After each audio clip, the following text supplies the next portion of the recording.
What is going on, everyone? Welcome to another episode of the Irons and Chill podcast with myself, Mike Bryan, and of course Andrew Brazer. How you doing, mate? Yeah, I'm all good. Yeah, I'm all good. I'm not going to give you the same spiel I gave you. It's the second time we've tried doing this. My microphone died for the third consecutive episode in a row. It just died halfway through. I say halfway through. It's like I'll give everyone a brief 10 minutes rundown of everything. We're both tired. Boxing. yeah, basically. That's about it. It's essentially it. In a nutshell. Yeah. So it has been a couple of weeks now since we last recorded the previous episode. At that point, West Ham were going into games against Southampton, Cheltenham, and Newcastle. All three of those games have been played. It's not been great, is it? That is an understatement. Yeah. We're gonna get through a fair bit today, this week, just because obviously there's quite a few teams I want to talk about. But we kind of just have to start with. I think we can skim over Southampton and who do we play? Cheltenham. Yeah. I mean, we skim over them because it was a couple of weeks ago now. Obviously, the main one is the game that happened yesterday, and the game that most West Ham fans were expecting to be our first win in the Premier League. Yeah. We went to Newcastle yesterday and got trounced 3-0 by a club who are a championship side with championship players, the odd good player. I mean, I don't understand like I'm slagging them off, but on paper, no, the two squads. I think if you turn around and said and ask the Newcastle fan, what do you think of your team at the moment? I would imagine 3/4 of them would turn around and go, yeah, we're shit. Yeah, and it's because they are. And what we said, I think we said a couple of weeks ago, when we spoke about them, I think you made the point saying that you look at that squad, you don't know where the goals are going to come from. Mm. And I thought the same going into it. I was like, well, even if we don't turn up and don't play very well, I don't know where their goals are coming from. But it was a shambles, mate. It was fucking embarrassing from start to finish. It was abysmal from the get-go. I mean, there was zero attacking intent apart from Antonio, who sort of showed a bit of whiz. Chikorito again was having to come in to try and gather the ball, so it was taking away our only striking option. Basically playing as a fucking winger for the whole game. Yeah, for the third game in a row. Yeah, exactly. So we got two wingers out on the left, no one in the middle, and one guy out on the right. But effectively. This is the thing. Like, I mean, I know you said we'll skim over the Southampton game and the Cheltenham game, but like it's been a constant thing. It's been a constant thing throughout those three games. I'm not going. The second half against Southampton that we fought back quite well, but given that we were down to 10 men and we did well to get back to 2-2, still went on to lose the game. But like we showed. That one was a bit more of a bitter pill to swallow because it's not like we just bent over and folded. Monaco are now 6-1 up. Oh bloody! It was a bit of a bitter pill to swallow, weren't it, really? Because we came out in the second half in Southampton and we really fucking gave it some. We brought it back to 2-2. So you could turn around and you could say, fair enough, lads. And it was a shitty penalty. And I'm not going to sit here and slate Zabaleta for it because defensively, he's the only geezer that looks like he wants a slice at the moment. Yeah, exactly. And to be honest, I think if Anajovic didn't do what he did, we probably would have come away with a point, maybe even 3 in that game. Because for large parts of that second half, we were on top. The first half in that game though was a fucking disgrace. The first half of that game was exactly what we saw for the whole 90 minutes of the Newcastle game. Yeah. And the common thing for every single game we've played this season, including the Cheltenham one. I mean, because I didn't get too carried away with that win because it's fucking Cheltenham, and we fielded a very strong side. We were shit. If you're going to sit there and be brutally honest, though, they were 20th. They're 20th in League 2, and they made us look bang average. Yeah. The thing that I've taken away from these first 4 games is that we have no game plan whatsoever. And whenever we line up and we go into a game and you look at it and you just can't sort of figure out what it is we're actually trying to do. Are we trying to play counter attack? Are we trying to play possession-based football? What exactly is the plan going into games? Because at the moment it looks like he's sending 11 players out there and not one of them has a fucking clue of what to do. Yeah, the plan is just to farm it back to Hart the second there's the slightest hint of trouble. Yeah. Which is where one of the goals effectively come from. And booting up towards Hernandez, who, bless him, isn't a target man. No, he's not. Like, it's... Yeah, like the first goal, I'm not going to blame. I don't want to blame Declan Rice too much. Like, yeah, he got caught in possession, and you know he lost the ball in his own half, and it did lead to it. But at the end of the day, like I said, I just watched it back on Match of the Day. There was fucking no one offering the pass. It'll be the last time we'll see him now. You do realise that, don't you? Probably, yeah. If Bilic is still there for the Huddersfield game or for the foreseeable, then yeah, we're not going to see him again. Yeah, we won't see him again. I mean, he's in his eyes. He's blown his chance now. Well, it's not even just. I mean, I know people will say, "Oh, it's because he's a youngster," and that that's it. Now he's made that one mistake. You won't see him again. But Obiang fucked up in the first game. Where's he? He hasn't played. Mm-hmm. Doesn't want to bring Obiang back in. Like, but like I said, I mean, I feel bad for him the fact he got pulled away, but I also feel bad for him the fact that the rest of that back line, like Collins or Bonner, Noble, like there was no one there. There was no one offered. No one was there giving him an option for the pass. They kind of just left him stranded, and just stitched him up basically. And he did really fucking well to get back, and he nearly stopped it from going himself. He almost got it. He worked his fucking guts out trying to get back. He almost got it. Yeah. And it was good to see Joe. It was good to see Joe Hart go up to him and sort of say to him, like, I was literally about to say that. Yeah. He was the only one, and that geezer is a low knee. Yeah. And he was the only one that showed a bit of captaincy. Yeah. A bit of leadership to turn around to the bloke and go take it on the chin and carry on. Where was Noble? Where was Collins? Where was Cresswell? Where was players who have been playing for the club for the last 3, 4, 5 years? Yeah. It was abysmal. Absolutely abysmal. I mean, and the second goal, Lanzini gets caught in possession outside of his own box. Again, cross comes in, free header, 2-0. Third goal, I think Kiyate gets caught. Mitrovic runs clean through around the goalkeeper. Yeah. A geezer who's not come on for Newcastle yet this season, I think. No. I mean, he shouldn't have been on the pitch, but it doesn't really. We would have lost anyway. He should have been sent off for elbowing Lanzini. But we'll basically do what Arnautovic did the other week. Yeah. But I don't know, man. This is you know me. Right? We spoke a lot last season when it wasn't going well, and throughout the majority of it, pretty much for all of last season, I stood up for Bilic and I stood up for him and said no. Like, there's all these things going against him. The new stadium, the shitty fucking hand he was dealt in the transfer window, the Payet situation, the injuries, like. And I think we both said at the start of the season, you'll give him the first 10 games and you see how it's going. I don't think we can't even. If it carries on like this, we can't go as far as 10 games. No, because we'll be 10 games in, bottom of the table. He should have been gone about an hour after that final whistle against Newcastle. Yeah, no, I agree. He should have been gone then. So the chairman should have sat there and gone, we need to knock this on the head before it becomes a serious issue. Yeah. Like Man United, you can say, it's Man United at home, and they're just a lot better than us. Southampton, you can argue we're a bit unlucky. Not with the first half. No, I know. But I'm saying you could make that argument. You could maybe make the argument we're unlucky because we did well get back into it with 10 men. Blah blah blah. You could if you were looking for a way out.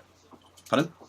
You could if you were looking for a way exactly, out. Yeah. If you're being generous, like you could say, that could be that argument. There is no excuse. There is not a single excuse for that performance. But like I said, there's nothing there to suggest that the players are playing for him, or the players even know what they want to or know what he wants them to do. And he looks lost. Like there's that shot of him on the touchline where he's just like he doesn't know anymore. No. He needs to go. That's the bottom line. He needs to go. He's had his chance, he's blown it. He needs to go now. We've got 2-week gap. Like, I'm still absolutely fucking dumbfounded as to how he's not already been sacked. Yeah. Well, apparently there's a meeting tomorrow. Apparently there's a meeting tomorrow and they're going to discuss it. I will be surprised. I'll be honest, I'll be surprised if he does get sacked. I think he should. And this is coming from, like I said, someone who's been a big supporter of him in the past. But there's an awful lot of fans calling for his head. I don't think there's anyone left. I think it's pretty. If there is, it's a very small minority of people who still want him to be here. Do you know it was a turning point for me when I saw X turn around and say, I can't defend it anymore. Find an answer. Yeah, I can't defend it anymore. Like, that was a turning point for me because that geezer's always had his back. Yeah, always. And one season pony, mate. one season pony. Do you know what? I will love the geezer forever for the final season he gave us at Upton Park. But no, it's done now. He needs to go away. He needs to fuck off. It's finished. It's done. Yeah, because I've seen a lot of people say that Payet carried him in that first season. I don't agree with that. I think there's various reasons why the first season went so well. He was out for a couple of months, and I know we barely won any games, but we still drew them, and we still played with passion. We still played well. Yeah, we still played with a game plan. There was a purpose there. There is no passion anymore. It's not even taking a goal for our heads to drop. Our heads have already dropped as we're walking out of the tunnel. Yeah, we're defeated before we start. Can you imagine if he's still got the job by the time Huddersfield comes rolling by, and we lose that? Our first game, 60,000 people, and about 2,000 of them are all going to be West Ham fans.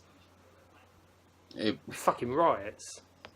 I mean, I think if he doesn't, this is the thing. I was going to say, I think if he doesn't get sacked now, if we lose to Huddersfield, that's when he will get sacked. That'll be it. But at the same time, like you said, we're going to international break with a 2 week.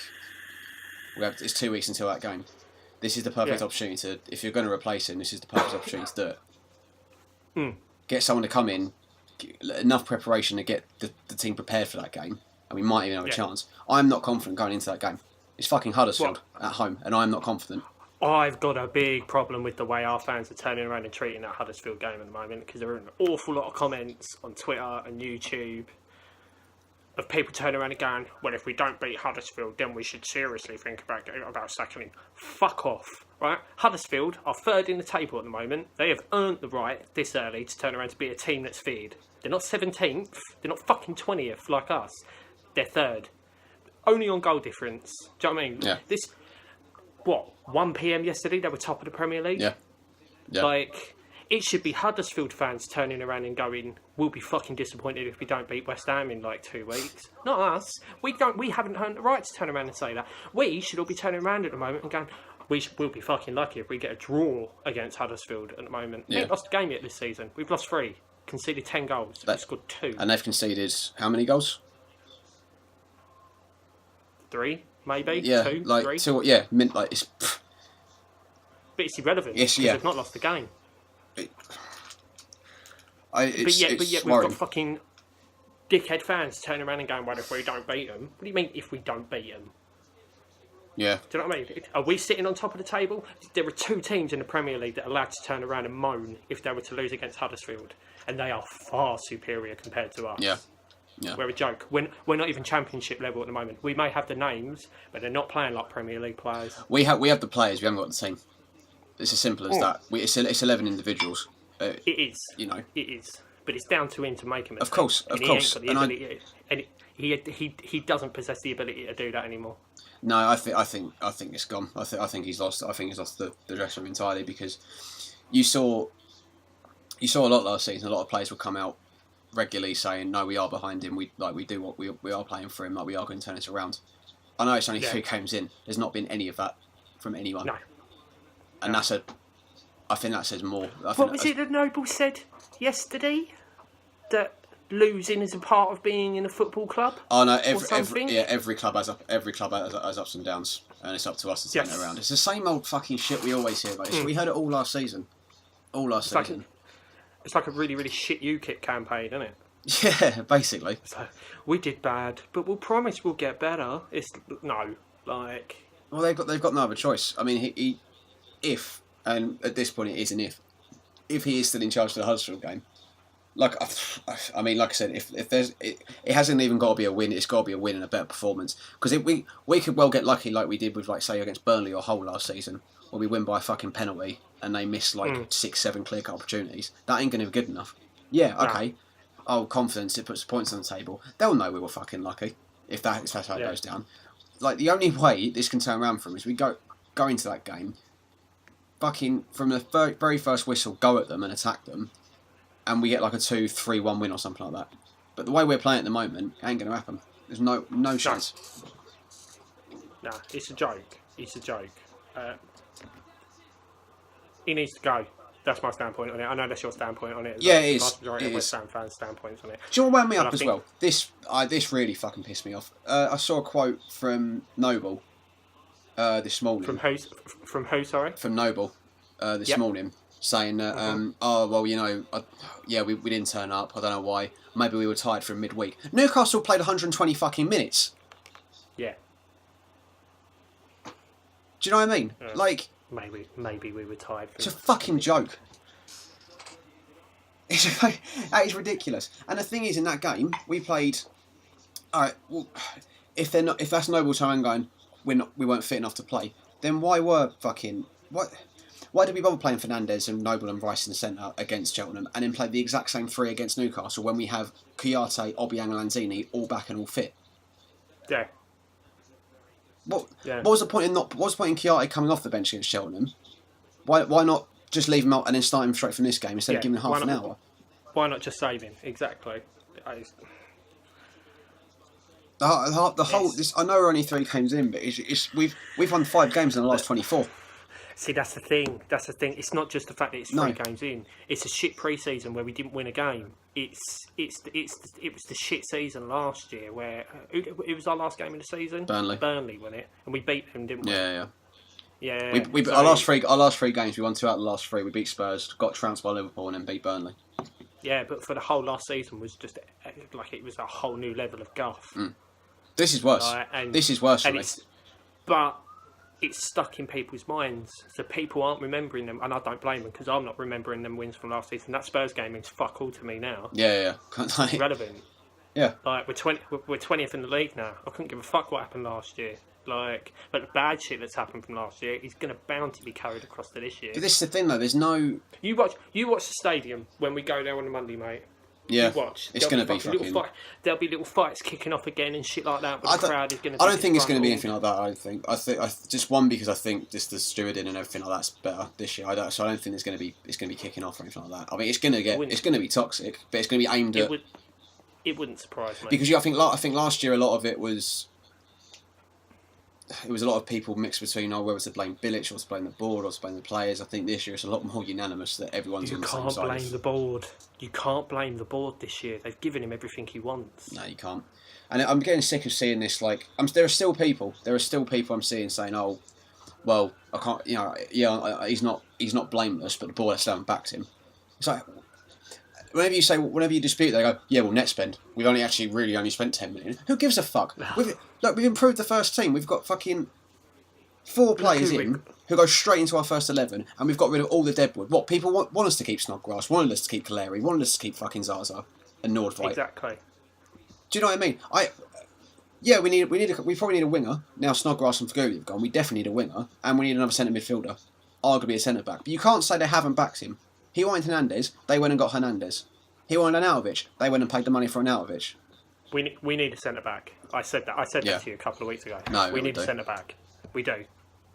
Like Collins was exceptional against a League 2 team, and as much as it breaks my heart to say it, I think Collins is hitting that point there where the Championship level would probably be better suited for him. No, it would be, but at the same time, I think it's also he's better suited at his age playing in a back 3. Because at least with the back 3, there's more protection for him, there's more cover. Whereas if he's playing in the back 4, and you've got Ogbonna who likes to come forward and try and pass out from the back, he'll just get exposed and get caught out, and he won't catch anyone up. He ain't got legs anymore. Yeah. No, he don't. But But our only other fucking option is Jose Font, who was shambolic against Southampton. Yeah, he was. His ex-club.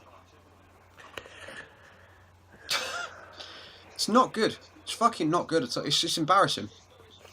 Yeah. We've got in terms of on paper, the squad that we've got is good enough to finish in the top 10. On paper. Easily good enough to finish in the top 10. And we look like a pub team at the moment. I don't know. If he goes, who's the person to come in and replace him? I don't know. I don't know. I mean, everyone's turning around and saying Ranieri, but no. Well, he's only just gone to another club, so yeah. Same with Mancini. Like I didn't really want Mancini. I mean, for me, there's only really there's 3 names I've seen. Benitez is under contract at Newcastle. Yeah, I think he's got like a 5 million release clause. He's got a what? Sorry. He's got like a release clause in his contract. So basically, if we pay Newcastle 5 million, he can come out of his contract. Which, I mean, if you think we're willing to spend like 35 plus on Carvalho, I can't imagine we haven't got 5 million laying around it if that was what we wanted to do. And he was their first choice ahead of Bilic initially after Allardyce left. Yeah. So if it's just a case of 5 million and he actually wants to come to us, don't know why he would. He seems like he's. The fans love him at Newcastle, but I know he's not getting what he wants from the board. But I don't know. And the only other the only other options that have been named is the geezer who's managing Fulham, which, I mean, he's doing all right for Fulham, but it's in the Championship. Do you know what I mean? It's not someone who's managed in the Premier League before. No, exactly. Or the ex-Dortmund manager, Thomas Tuchel, I think his name is. Yeah. It's him who's out of a job at the moment. He didn't do that good at Dortmund, no, did he? I did have a look. I looked him up earlier because I kept seeing his name being cropped up. I think he had a win percent record of like 60-odd%. Well, it's going to be better. Better than Knob End. Yeah, which is better than what we've got. But I can't see us. I can't see us getting a result against Huddersfield. I really can't. Based on current form, unless something drastic happens in the next 2 weeks. If things stay as they are, we're losing that game. Yeah. Yeah. But plot twist, it honestly then wouldn't surprise me if Spurs then turn up and we done them 1-0. Yeah. Yeah. But the age-old saying of it's literally the most West Ham thing to do. Yeah. But even then, we'd still be sitting bottom with 3 points after 6 games. 5 or 6 games. It wouldn't matter. It wouldn't matter to me. You'd have bragging rights for about an hour, but yeah. That'd be it. Yeah, I don't know, mate. It just can't go on. It can't go on like this anymore. Like I said before, we said in the first episode 10 games, but at this rate, we'll be bottom with, if we're lucky, 3 points after 10 games, and we're fucked if that's the case. If we've only got 3 points after 10 games, mate, then we might as well start looking at acclimatising to life in the Championship about 8 months early. Yeah. I think we'll be fine. I just don't think he's the one to make it better. Do you know what I mean? I think if we'll be fine if we change manager. Yeah. If we don't, because the board don't want to pay him like compensation for his contract. Or he's in the last year of his deal, so the compensation wouldn't even be that much. To be honest, I don't think. Not if it was like the last sort of 5. He had like 3 years left on his deal, will cost way more. But he's in his last year, so I can't see it costing that much. No. I think he'd have some fucking front asking for money at the moment. To be honest, I'm surprised. Yeah, I'm surprised he. Half of me expects him to walk. To be honest, he needs to, because, like I said, he just looked lost on Saturday. Like he didn't have any ideas of how to fix it. Oh, we'll just throw Sacco on, see if that might make a difference. Probably won't know. Do you know what I mean? Like, it was just. He looks like a bloke who's given up. Basically, just went into autopilot, didn't they? Essentially, yeah. And Lanzini. Like, I've got no ill will against him as a person. Like, he's I love him as a person. And like I said, that first season he had, the final one at Upton Park, we'll always have that. And I think it wasn't for. It's different. Like with Allardyce, I think everyone wanted him to go. One, because our form was shit as well, but also there was never that sort of connection with him and the fans. With Bilic, there has always been that connection with the fans. Like for the most part, it's been. Most of the fans have been on his side, but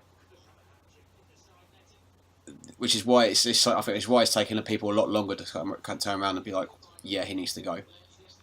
So I don't like seeing going through Twitter and seeing all people like slacking him off and calling him names and all this sort of stuff. Like I do believe he's trying. That's the point. That's the point. It's got to though. Like, and people have a right to be able to turn around and say stuff like that. No, of course. He may be a lovely bloke, but being lovely don't win you games. No. And at the moment, that's all that matters. Yeah. Like, and that's that. Yeah. He needs to go. Like, yeah. If he was able to turn it around, it would be fantastic. I just don't believe for a second that he will. I think it's... No, neither do I. Yeah, I can't see it. I mean... Neither do I. The turning point was Newcastle, mate. Yeah. Yeah, you can't excuse that. Like, to not even match them. Do you know what I mean? To not even go toe-to-toe with them. We've got worse as the weeks have gone by. Yeah. And that's a worry. That's a massive worry. Yeah. It's not looking good. It's really fucking not looking good. I mean, I do think we'll be fine. I don't think we are going to go down because I don't think he's going to be our manager for much longer. That's the only reason why I'm saying that. I think you're clinging on to that. Oh yeah, well basically yeah, because I don't think really. I mean, relegation under any normal circumstances would be a disaster, but relegation for us, second year in a new stadium, which wasn't the most popular decision to move there. But to get relegated in the second year there that'd be game over for the board. Like they'd be chased out. So I think they know that, and I think they know the risks. It's just not worth it. And I know they normally wait to the end of the season before sacking someone, but I don't think they'll take the chance this time round. I really don't. They can't. No, exactly. Well, I said they can't. They haven't really got a choice in the matter. It will cost them money in the long run, and as much as people don't like the idea of it, football club's business and it's their business. Well, it needs to be sustainable. The only way it's going to remain sustainable is staying in the Premier League. Yeah, and we're in a much like it's not like the last time we got relegated. Do you know what I mean? Where we had a shit squad of players that were earning way too much money. We've got a good squad of good players. Yeah, and that'll all be stripped. That'll all be gone. That'll all be completely stripped away if we went down, and we'd struggle to come back. I mean, I know we're thinking way in the future, something that I don't think is actually going to happen, but the way things are going, you've got to think about it. You have to. Which again is worrying, because we're still in August. Yeah. It's so bad. It's so bad. Yeah, it's generally... It's just... As funny as it is that Arsenal flopped their bars earlier and lost 4-0 against Liverpool, like, not even they're as bad as us. Like, they're close. They're not far off. They've won a game though, so exactly. And I think if they come up against Newcastle, they do Newcastle. Yeah. It's difficult to even get, like, I think if we had recorded this yesterday, I'd be a lot more animated, a lot more pissed off. I can't even really get angry about it anymore. I'm just fed up. I'm just fed up because it's the same. It's the same with me as well. It's been we had this most of last season of just shit. Can't defend. Like, why are we still playing 4 at the back when it clearly doesn't work? Why have we not gone to a 3 yet? Do you know, it's just things like this, things that are so fucking obvious. See, why is Andre Ayew still playing? Why is that bloke still getting... because Arnautovic don't care. I'd rather have Nathan Holland playing than him at the moment. Martinez. People much more deserving of getting a shirt. Again, I'm going to say it. Faguli should have never have been sold. No. I bet a lot... I'd say if I'm one of the people who was like happy to see him go, I'd be a lot more... I'd be rethinking that mindset, to be honest, because we ain't fucking got anything else. Nah. If somebody had a gun to my head and went, who would you prefer us to get rid of, Faguli or Ayew? Ayew would have been out in his ear 2 weeks ago. Yeah. You'd have had more pace out of Faguli. As it goes right now, Faguli is a start. Will go straight into our squad. Yeah. Like, I start our starting 11 straight in. Definitely. Like, Ayew, for a bloke who I thought was useless against Southampton, he did. I couldn't even tell he was on the pitch. He offers nothing. He offers absolutely nothing. He's got no pace. He can't pass for shit. Like, you can see why I've been doing my nut about him. No, I can, but I don't know what the fucking problem is, because you don't just turn into a shit player overnight. Do you know what I mean? He was great at Marseille. It's a mental mindset, man. Yeah, he was great at Marseille. He was great at Swansea. There's this whole thing, like, and I'm starting to come on board with it now, where it's like fucking people have been saying, like, you really, when you think about it, Font wasn't terrible before he joined us. Ayew wasn't terrible before he joined us. Even Snodgrass wasn't terrible before he joined us. Well, it just goes back to my spit and shit comment, doesn't it? No, but you know what I mean, though. Like, Yeah. These were players who were doing well for their clubs and like were actually like you look at and go, yeah, I'd have them. They'd do a job as a squad player, sure. Like, we're a stopgap. Yeah.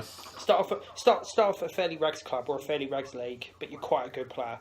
You pop over to West Ham, they're in the Premier League. Yeah, but I was doing great at Swansea, who at the time were no better or worse than we were. The first year that we had Payet, they had Ayew, and we were. I remember a lot of fans were going, "We could have got him on a free. We didn't take the chance, and now we look silly because we have to pay 20 million for him." Yeah.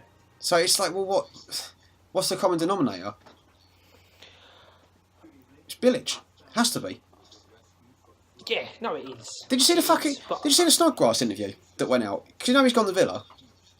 No, I haven't. I saw it popped up, but I thought it was just clickbait. No, it's a genuine interview. I think he did it for the Birmingham Mail. I think if it weren't for Villa's website, it's for the Birmingham Mail. But that's where the quotes come from. I'm gonna find it because I want to get this spot on. I don't want to misquote the bloke. I don't know what I'm talking about. But right. So yeah, this is an interview he did for the Birmingham Mail, right? And you think we signed Snodgrass in January after Payet left last season. This is what he said. He said, I think last season my quality was scoring goals and creating goals I did in that first part of the season at Hull.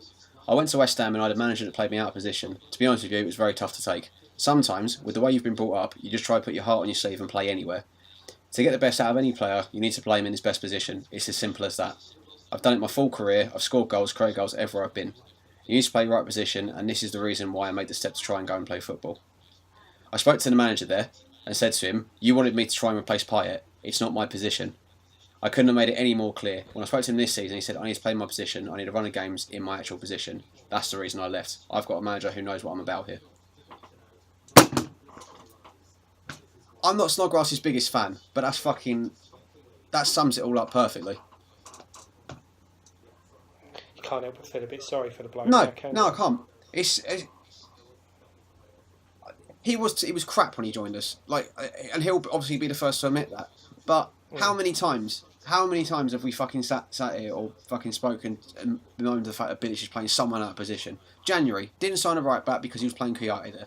Start of that season, playing Antonio right back.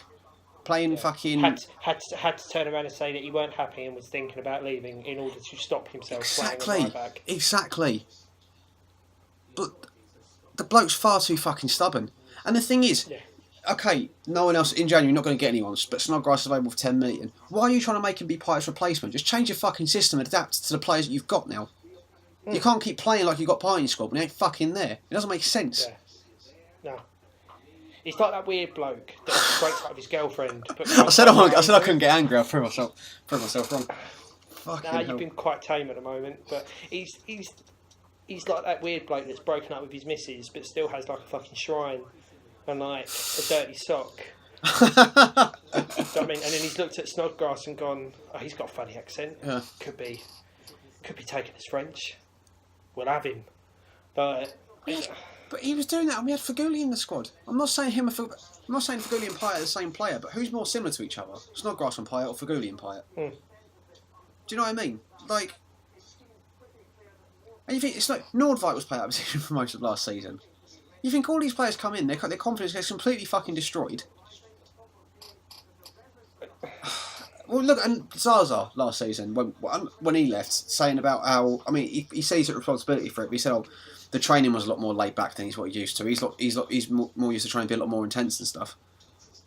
And Jaap Stam saying about when Reading had Reece Oxford on loan, saying about how like he wasn't at the right level to get into the squad at the moment because his training levels were off or something like that.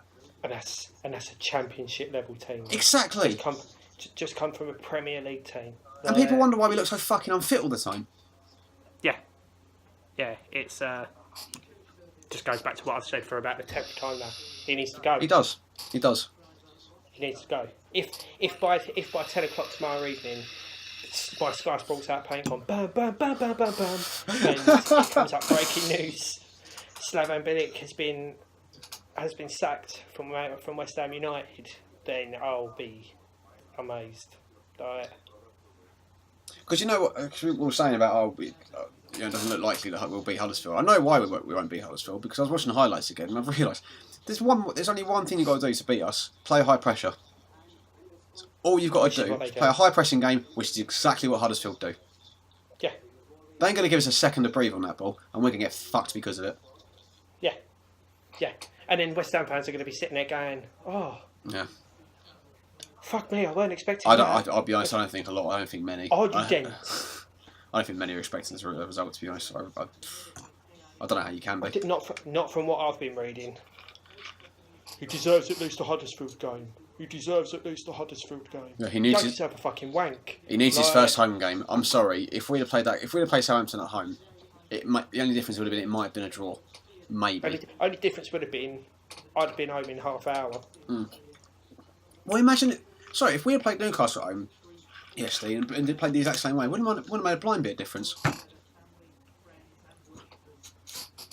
Fuck, it's depressing. It's a fucking disgrace. It really is. It's depressing. Like, I'm pissed off at the fact that our first 3 home games, or first 4 games have all been away. It's not ideal, it's not great, but can't keep using shit as an excuse. It's the card you've been dealt. You fucking deal with it. Liverpool had it last year. I know it's a different circumstance, they were building a stand, but Liverpool played their first 4 games away last year. They fucking did alright. Yeah. It's got nothing to do with it. He's just a shit manager. He doesn't have a plan A, let alone a plan B. No. And when the first thing goes wrong, the heads dip, yep. And then we just get fucking fucked. Playing fucking Edilson Fernandez, who I like and will be a good player one day, but he's still young. He's playing as a fucking left winger. He's a centre midfield player. He's playing on left wing. So watching the highlights back, he's got fucking Hernandez out left, Antonio out fucking wide.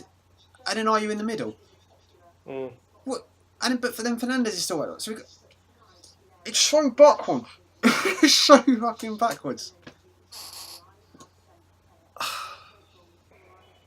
Yeah, it needs to go. I can't do this anymore. I can't do it anymore. I can't keep sticking up for him. There's nothing to stick up for anymore.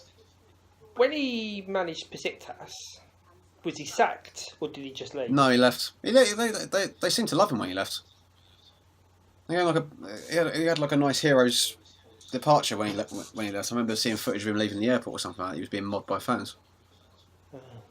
But go back there. Yeah, go back there. Have him back. I don't want him no more. Nah, something needs to change. I've not wanted him for a little while, but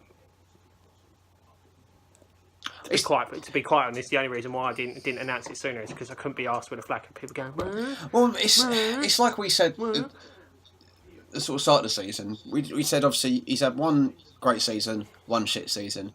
This one is the one we can really judge him on, and we both agreed. Like, a lot of shit last year. Blah blah blah. He's got the players he wants now. He's got the squad he wants now. This is his chance to prove that he's the man for the job. And we're 3 games in. He's not done it. We said he gets to Spurs. He gets to Spurs. He gets up to the Spurs game. Yeah, that's what we originally said. But I don't think he should be given the Spurs game. No. I could do a fucking better job than what that prick could. Because at least then I could look at the players available first and go, oh, I see. We have no left wingers. We should probably go 2 at the top instead. Exactly. Like, it's Andrew, how are you going to play the midfield? We will play it as a diamond instead. We'll make sure Noble plays. Yeah. Fucking.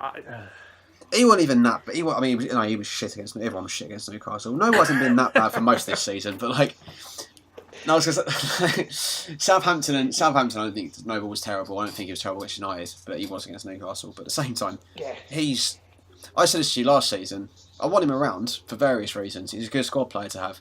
He's not good enough to be in the starting 11 every week. He just isn't. He's on the decline, which is fine. He's in his 30s. He's hit his prime. It happens. Players decline as they get older. He hit his prime in perhaps the most important season this club is ever going to have. Yeah. And he did a blinder. And off the back of that season, it was a disgrace he didn't get into the England squad. But that was 2 years ago now. You know what it is? It's Roy Hodgson syndrome. Mm. You cast your mind back to the Euros, right? Now there were players that weren't picked on form, they were picked on namesake. Yeah. Like if you gave an 11-year-old kid a copy of FIFA and went, build me an England squad. Yeah. Wouldn't go by form, he'd go by name. Yeah, exactly. And I think the problem with Bilic is that he looks at the name, and I think he only put Rice in because he had to. Yeah. Because he had to play him in that position because his most favourite player was out injured and he couldn't use him. Yeah. So he popped in there, which you could also argue he's playing out of position. But he did a good job there anyway. I think he makes a really good centre midfielder personally. Yeah, no, I would agree, but I'm sure if you asked the lad, he'd probably turn around and say, "Oh, I'm a centre half." But yeah. But I think that's what it is. But just at a West Ham level, he's not. He's trying to. It's like when Hodgson played Rooney out on the left. Dark days. Fucking hell. But you see what I'm saying, though. What I'm saying, though. It's accommodating your favourites. It's not accommodating the team. It's accommodating your favourites, just like what Roy Hodgson did. I think that's the main thing that's been levelled at Bilic for the majority of his time here. It's that saying "square pegs, round holes." Mm. That sums him up, really. That sums up his entire career thus far at West Ham. Like, no, mate, it's fucking square. Mate, it's square pegs, no holes. Just none. Yeah. Just like banging your head against the post, hoping it would somehow dig in. He has to go. He has to go. I know I said this a lot. No, he does. I can't see any way back. It's the only way you can describe it. He just has to go. Yeah. Arsenal fans get mocked a fair amount for very understandable reasons, like Arsenal fan TV and whatnot. You look at the Arsenal squad. Yeah. There is a reason why they're having the shit kicked out of them. Yeah. Well, I was going to say over Twitter, like. Well, I was going to say, I mean, they do get a lot of stick, and they are the butt of most people's jokes, but not that our situation is anywhere the same as theirs. But you can see the frustration when it's like there is obviously. It needs. I know Bilic hasn't been here for 20 years like Wenger's been at Arsenal, but that club has been on the decline for ages now, and it's just getting worse. We've sped up process. Yeah, we're having that in a much shorter time frame. Like we've done 20 years in about a year and a half. Like, and 11 months. It needs to. It's not working anymore. Whatever Bilic is there to do, it's not working anymore. And it's not even just the tactics, like from the looks of it. For the second season running, we look so unprepared going into this season. It's everything. There's a lack of game plan. There's a lack of man management. There's a lack of team management. There's a lack of game management. Yep. Fitness management. There's a lot. It makes you wonder how the bloke gets fucking dressed in the morning. I think it's just. I generally just think he's just a little bit deluded because he might. Because he's done the same. I'm sorry, if you came out of Cheltenham game going, oh, everything's fine now. He beat Cheltenham, we'll definitely beat Newcastle. Like, if that's your way of thinking, that's retarded. Like, sorry, that's not very PC, but it's the truth. Like, and I'm like, okay, yeah, second half Southampton, brilliant. We can't forget about the first half. That's all I've ever heard people speak about off that Southampton game was, oh, we had so much character to get back into that game. I've been like, 2-0 down and 10 men. The first half, we should have been 4-0 down. We were lucky to go at 2-1. Yeah. And we deserve to lose. Like, really, off the back of that first half alone, that's when the game was lost. Yeah, massively. For the second season running, we've got an unorganised defence, we've got a squad that's not fit, they can't do a full game. I want a new manager, please.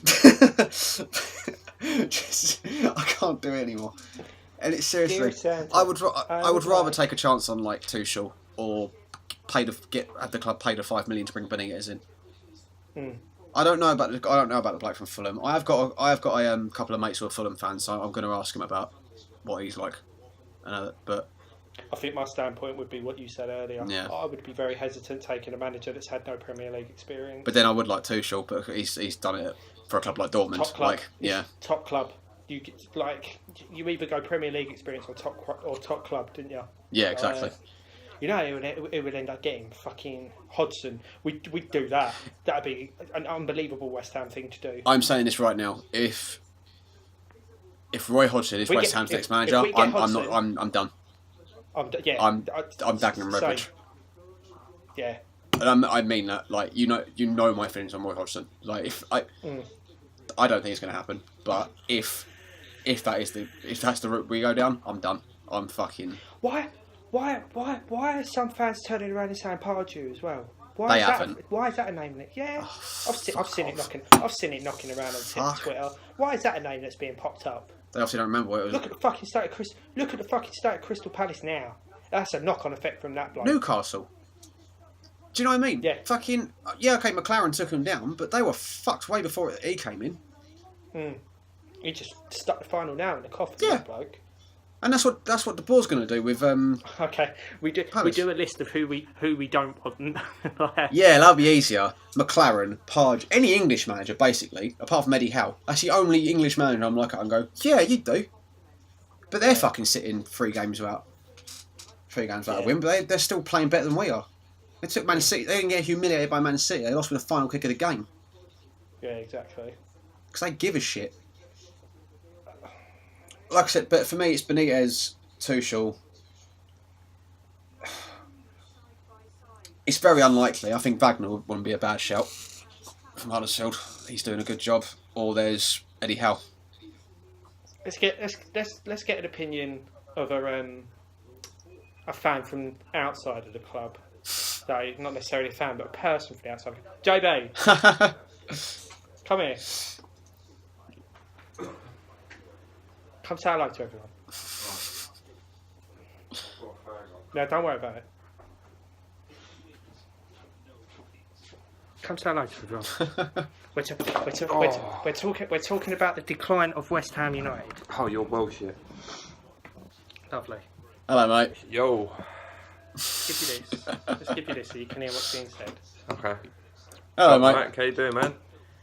How you doing, alright? Yeah, not too bad. Not too bad. So, the discussion we're having at the moment is, you're a West Ham fan, yeah? Hypothetically, you're a West Ham fan. Bilic needs to go, and I think everybody's on the same principles, on the same post on that. If you were a West Ham fan, who would you want as manager? I'd make a flyer with Wenger in. You're a piss taker. No, well, in all honesty, I could see somebody like David Moyes taking it. Oh, come on. I really could. All right, thanks, Joe. I'm just saying. Off you go. That's enough of that. Oh, no, I didn't even think about him. On your bike. Oh, I didn't even think about him. That's a possibility as well. They wouldn't. No, no chance.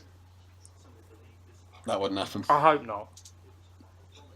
He ain't got a job at the moment, neither. Yeah, it's because he took Sunderland down. He doesn't deserve to have a job.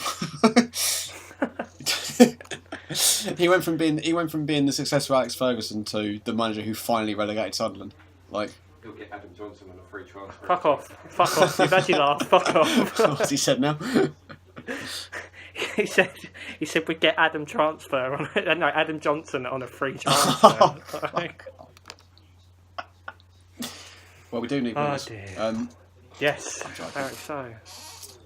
Pedo on the ball. Right. Well, I don't know about you. I'm pretty much done with talking about West Ham for now because I think we've covered every area, and I think if I turn around and say he needs to go one more time, my head's going to explode. Well, I think we've definitely got the title of this episode sorted out. It's just going to be episode 3. Yeah. He needs to go. Yeah. Yeah, he does. Speaking of managers who probably need to leave their position, let's talk about Arsenal because that was a little ray of sunshine for me today, watching them get absolutely torn to shreds by Liverpool. They're shit. Why didn't he start Lacazette? Or Mustafi or Kolasinac? They spent 50 million on Lacazette, and he goes with Welbeck. And just behind him is sitting Sanchez and Ozil, which I imagine is like Lacazette's wet dream. I mean, I'm not saying it would have been the right decision. It would have made more sense if he'd have started with Giroud. Do you know what I mean? If he was going to drop Lacazette, go with Giroud because he's against a team that is shit at defending set pieces most. Definitely. Yeah, exactly. But to start Welbeck, can't score for Toffee. He's got pace. Yeah, yes, he does have pace. His inability to kick a ball is almost mind-boggling, though. He's very quick. He's very strong. He's basically Michail Antonio without the goals. Yeah. Essentially. We can't really say much at the moment, though. No, I know, but Antonio's the only one we're actually trying, to be honest. He's the only one I can't slag off from the weekend. And Hernandez. But anyway, we said we were done talking about it, so we're done talking about it. To be honest, I would have started Lacazette personally. I think Liverpool's defence is just as fragile as Arsenal's. It's just that Liverpool's front three are fucking amazing, and that's a front three without Coutinho or like Lallana sitting in just behind them. Yeah, like I would sell Coutinho. Those three have proved themselves. Yeah, like Mane and Salah, they can do the job, mate. Get rid of Coutinho. I mean, you think if they got like 150 million for him, you could get. Just take the 100 million. You could get like take the 100 million. Yeah. You could get just a good centre attacking midfield player, and that Liverpool team would still be dangerous going forward. Take the 100 mil, turn around to Chelsea and go, do you know what, we'll buy Diego Costa off you. Could you imagine Diego Costa sitting in the middle of them two? He wouldn't go to them, like, he only wants to go to Atletico Madrid, doesn't he? Like, even if it was just 6 months, even if it was a 6-month loan. Yeah, that makes sense, actually. But then... Or fucking... But then saying that Sturridge come on, banged one. And Firmino still played. Firmino scored. And he didn't hurt himself this time. Yeah. Fucking everything's coming up Millhouse. Yeah. And like I said, and Firmino's proven me wrong. I didn't think he'd be well equipped to do like the sort of lone striker role for him, but he's doing really fucking well this season. He's doing bits, mate. Yeah. To be honest though, I think even if Lacazette started, I don't think it would have made much difference. They created fuck all in that game. No, but Lacazette's a better finisher. He is, but what chances were there for him to finish? Do you know what I mean? Like, I know Welbeck had 1 or 2, but like... I think it would have changed the mentality of Arsenal a bit more. Maybe. Because looking at Lacazette and then sitting just behind him, Sanchez and Ozil... Even... That's enough to give most people the willies, mate. Yeah. Even then, though, I think he's still playing... This is what baffles me a little bit. He's still playing Bellerin as a left wing back for some, even though he's playing him on the left hand side. Pardon? Is he playing him on the left hand side? He's got Chamberlain on the right. Oh, okay. Which doesn't make any sense because they've got a left wing back that they signed from Schalke, who was in the top, like he was in like the German team of the year on the bench, and they were playing Monreal at centre back. They had Mustafi on the bench, who is a centre back. Yeah. Who is rumoured to be going to win the Which is mental.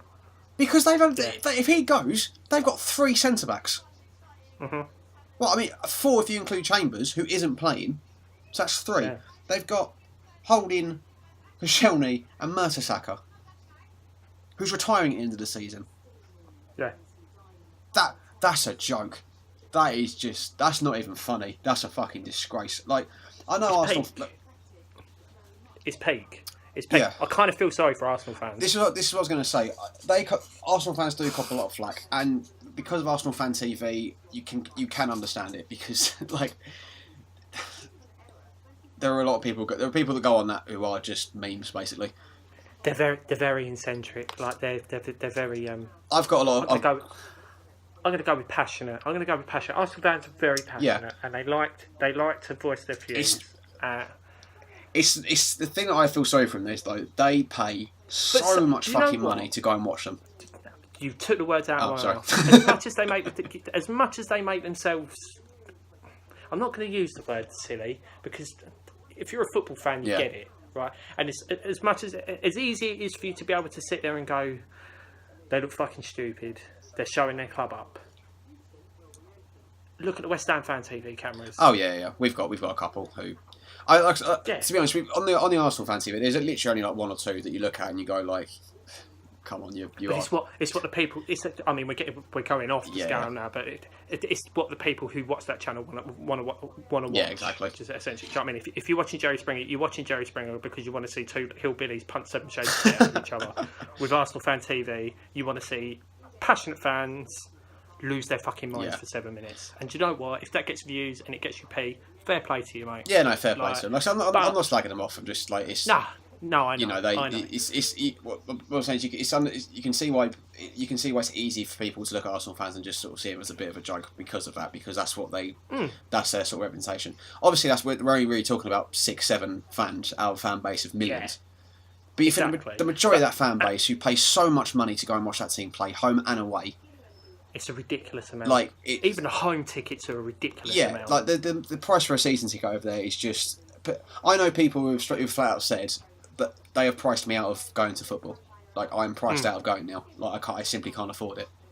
Like, and so much for a working man sport. It's a joke, but that goes up to the owners of that club who just don't give a shit. Yeah. And I think it's fucking disgusting that you've got not only they've got to deal with a club that not only have a chairman and owners who don't give a shit about the fans, don't give a shit about whether the club do well or not, and then you've got a manager who, like everyone says, I've got a lot of respect for Arsene Wenger for what he's done for them in the past. Like, the Arsenal Invincibles team is the best Premier League team I've ever watched whilst watching football. But the way he's going about it at the moment, just... They're not playing for him anymore, are they? They're not playing for him, and I think he's not even really doing it for anyone else but himself anymore. No. Do you know what I mean? It's like, why on earth would you drop Lacazette for no good reason ahead of the biggest game of the season, your first big game of the season? Why would you bring in a left wing back who can play as an actual left wing back in a back five and not play him for Alex Oxlade-Chamberlain, who doesn't want to be there anymore? Exactly. And then continue to play a man who's now refusing to sign a contract because you keep playing him out of position. Yeah.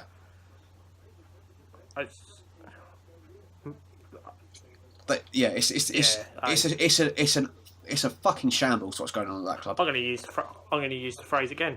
He needs to go. He does. But the difference is, we can say that about Bilic, and it's like 80% likely it's going to happen. If not before the Huddersfield game, definitely afterwards. If we do eventually lose that game with Wenger, nothing is going to change until he decides he wants to go. Because, like I said, their owners don't give a shit about him. No. Couldn't care less. No. Wenger is the one who is basically in charge of that club, so it's up to him to decide when he leaves. And he clearly doesn't give a shit whether the fans want him gone or not, because last season wasn't like the seasons before where it was sort of split 50-50 about whether people wanted him in or wanted him gone or not. The majority of those fans wanted Wenger to go. Yeah. Not finishing fourth was the sort of final straw for them. And the fact he signed a 2-year contract, they're selling players in positions that they fucking desperately need cover for. Gabriel's not a great centre back, but you can't sell him. Then sell Mustafi. He'd have done a job. Yeah. And you're playing a system that you need 3 centre backs to play, and you're playing one of them. One of them's a fullback. You're playing there. Like, it's not. It gets to the point now. It's not. You can't even laugh about it anymore, Arsenal, because it's just frustrating to watch. Yeah, it's just infuriating because it's taking the piss out of the fans at the end of the day. It is. Yeah. There's no way that club will finish in top 4 this season. Not a chance. It's deep on the money that they're spending. Like, just the whole thing sucks. However, there's one thing I can't back, and that's the premise of like fans automatically using the comment of, "Well, they should fucking reimburse us," and it's like, well, like, I can see the argument and I get why you're saying it, and this is thrown back for our game against Newcastle, right? I totally understand that's a fucking journey. That is a journey, like, but I am going to sound like Noble here, but you get that with football. You either win, lose, or draw. Do you know what I mean? And if you're travelling that distance, now I know it's the manner in which we played, and you could also argue in Arsenal fans' defence today that it's also the manner that they played. But you've paid that money. Do you know what I mean? Now, looking at West Ham's last 2 games, you could argue the case that you knew what you were letting yourself in for. Yeah. It's not been like this recently. It's been like this for a very long time. And you could also argue the case with Arsenal fans. You knew what you were getting yourself in for before you went up to Liverpool. Yeah. You've been wank since the get-go. You had a lucky game against Leicester, and it's all gone downhill since then. Yeah. Like, so don't start dishing out the fucking line, well, I should get my money back. I should be reimbursed for my travel. It's like, no, like I can understand why you're saying it, and if you had a level head on it, and if it was another club, you'd be sitting there thinking, yeah, they played shit, and then that's it. That's where your standpoint would be on it. But don't turn around and say that the club owes you money. Like, I think you haven't got what you paid for, granted, but you've paid. In the end of the day, whether your team produce an absolute fucking worldie or they're bang average. That's it. That's the card you've been dealt. Deal with it. Do you know what I mean? Yeah. Like, I do see what you're saying. I think it is like you said as well, though. I think it also comes with the manner of the defeat. I think there are some cases where I think I wouldn't be against clubs reimbursing the fans. I think if it's like I think international level it should happen. International, I suppose, yeah. I think if it's like a World Cup or something like that. I think if it's a World Cup or something like that, and like the last competition we were in France, I think fans should have been reimbursed at that point because that was ridiculous. Yeah. The Iceland game, I would get it at an international level because you're paying more money. You're not overall, but the tickets cost more because it's a final. Do you know what I mean? It's group stages and then a final. We were looking at the prices of the tickets. The minimum price was €130. Yeah, I think the argument may use though that if you're like the performance. I mean, because that Arsenal. I mean, okay, you can argue with the West Ham performance that. The one thing you can level at the players for that performance was that there was no effort, no fight, no passion. Mm-hmm. You can maybe make a case for that not being the case with that performance. I think the manner in which Arsenal played today, I thought was they didn't seem like they gave a shit, and to just go up there and not give a single bit of effort when the fans have gone to the effort to go all that way to watch the team turn up and just not seem like you care. I can understand why you would want to be reimbursed for that, and clubs have done it before. But I think it should come down to the play.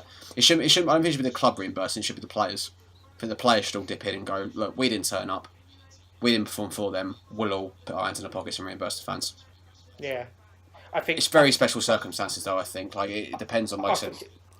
Yeah, and I think my argument within saying that was that some fans are looking, and because I'm seeing that comment crop up more and more, especially in YouTube videos, and it almost, to me, it's beginning to feel like with a select few group of fans that it's becoming an expectation. Oh yeah, I see what you're saying. That the club should be thinking about reimbursement. But I don't think the club should be reimbursed for the Southampton defeat we had, because it was a narrow defeat at the end of the day. But I think they should be looking at ticket discounts or something like that for the Newcastle game.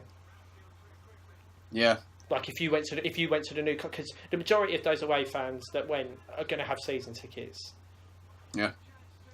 They should be looking at discounts for like cup games or something like that. They should. I think the Southampton. Or they should be sitting there going, do you know what, we fucked it. It's a free shirt. Yeah, I think for the Southampton one, because that was meant to be at home, they should have done something. They should have done okay, look, it's unfortunate that this one is now to be played away from home, but do you know what? £15 for the ticket. We'll pay it. We'll cover the other, and we'll just make up the other half. If I don't know whether because I know, or like we spoke to Virgin Trains and we sorted you out like a fucking football discount. Yeah, just some sort of gesture, but just to be like, oh, we're playing away, off you go. It's not good. It's not good enough. But I think the fans are becoming less and less of a priority in football these days, unfortunately. Which is shit. The way it is. Which is well shitty. But I think sitting there and almost expecting that the club should be reimbursing you money wise is a fucking joke. Because at the end of the day, whether your team win, lose or draw, and to be blunt, if you were to lose, regardless of the calibre of the loss, you've paid that money to watch your team. Yeah, that's it. And no one's taken that away from you. Whether your team plays shit or not, you've sat there for 90 minutes. Yeah. You've got what you paid for. Yeah. Do you know what I mean? No, I understand what you're saying. It's like you've not turned around to the club you've not turned around to the club and gone, I will buy this ticket, but on the premise that such and such scores a hat trick. I don't think. Yeah, it's more though. It's like I said. Though, it's it's. More I know. About... It's the element of it. I know it's the type of defeat. I get that. And I know that most of it is set up frustration, but I can't help but think there are certain people that turn around and saying it, and they mean it. And it's like, get a grip. Do you know what I mean? I've just done a one. I don't have a season ticket. I've just done a 1 or 2 tickets on 2 games that we're most definitely going to lose. Oh, do you know what? After watching that game, that's literally about 10 minutes. I was sitting there thinking, I've done £100 for 2 games. Yeah. In the next couple of weeks, we're probably going to lose both. But it is what it is. But it is what it is, and I will still turn up. Yeah. Do you know what I mean? I'll still turn up. I'll still go. And odds on, this year, we're probably going to pay more money in individual tickets than what Band 5 and Band 4 season ticket holders are going to be paying for their season ticket. Do you know what I mean? We're already halfway there now, almost. Yeah. One more game and we are halfway there. So, yeah, suck my dick. Anyone should be asking. Oh, dear me. But yeah, so, Arsenal they look in trouble. I can't see. I think if they sell Mustafi and they lose Chamberlain and at this what looks more and more likely Sanchez before the deadline, which shuts on Thursday, so it's not long. They've got to find replacements for all those. If they don't replace any of them lot with Europa League football this season, they're fucked. Yeah, you need a big squad. They'll finish mid-table. As Mourinho showed.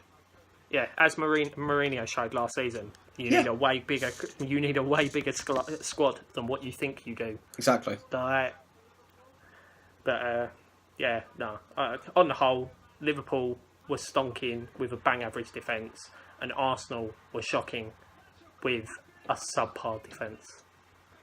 I'm sorry, Arsenal fans. I think they'll be more nappy to agree with you, to be honest, mate. Like they were outclassed. They were simply outclassed by Liverpool today.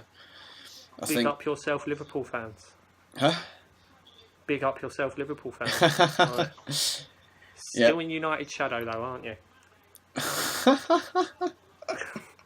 Is that going to be your thing this year, just to sort of dig at Liverpool fans at every opportunity? Just dig. I can't dig at anyone at the moment. I just can't. I can and will. Well, we can have a dig at another London club who are not doing as well as maybe they thought it would. It's happened again. Tottenham Hotspur. It's happened again. Imagine going 1-0 up against Burnley, keeping it for that late, then getting banged out in the 93rd minute. I wasn't, because obviously it was on the same time as Liverpool Arsenal, so I wasn't watching it. But I was on Twitter and I just saw some footballer by a geezer who left the Champions. By a geezer that had left. Just said, Spurs happened, and I was like, no. I went on, Chris Wood, 93rd minute equaliser. I was like, huh? I mean, yeah. Chris Wood, what a dude. I don't know who you are, but I am your number 1 fan until the season's good. That's now, 2 games they've played at home now? 1 point? Yeah, they've got 4 points total. They're 9th. It's not looking good. I think our prediction is looking fairly safe for Spurs struggling this season. Yes. Yeah. Which is good because I predicted West Ham to finish 8th, and that's definitely not happening. So I need part of it to be right. I mean, I didn't watch the game for obvious reasons.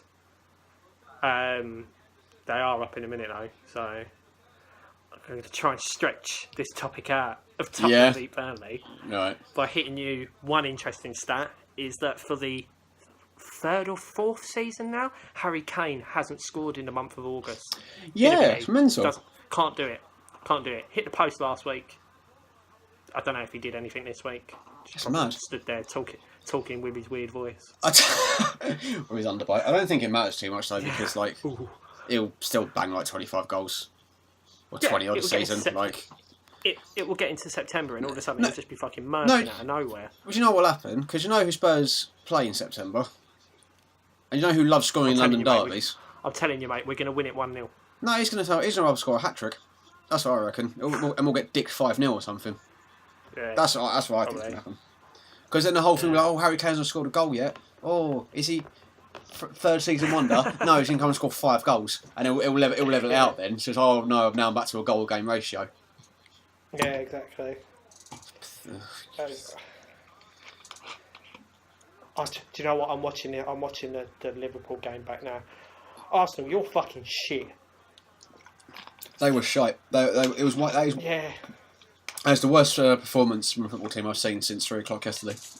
West Ham Newcastle. Chamberlain was playing left wing back, weren't he?